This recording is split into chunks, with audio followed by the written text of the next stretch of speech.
Good morning po mga kabayan. Ito po'y hulaan nyo saan lugar ito. Ayan. Kaya na. Hulaan yan. Kaya nyo na po ba? Ito na. Ito na. Daily Hub Eats. Ibig sabihin, nandito po tayo sa Business Hub sa Palayan. May lakad ang boss ko eh. Hinatid ko dito. Ngayon lang din ako nakapunta dito sa bandang Patabi. Ayan, ganda naman. Sarap.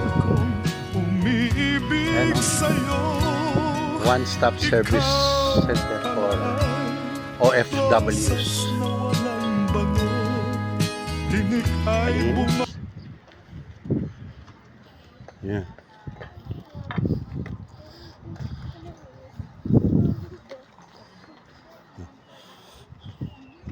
Puro sila single motor service dito.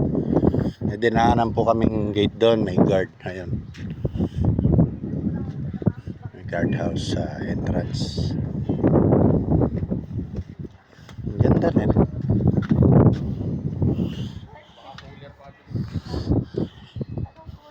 Yan. Malinis. Maayos. Ayun o. Makakaway siya o. Ayun o. Si Hazel o. Kimberly. No.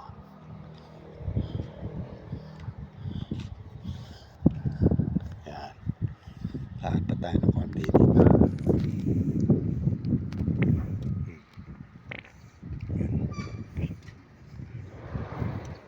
Diba?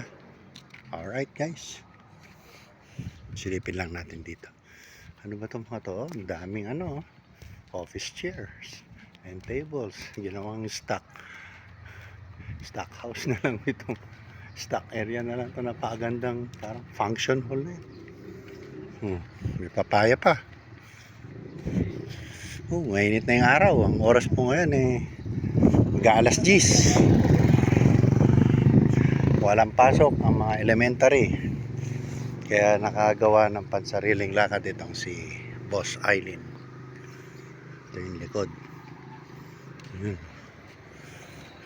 Back door doon, may back gate. Parang maraming sayang na dito, building, office building. Yun no, sayang, tinayo ito mga to. Tas business hub, wala namang maraming business.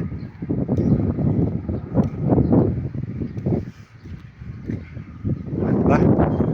Alright.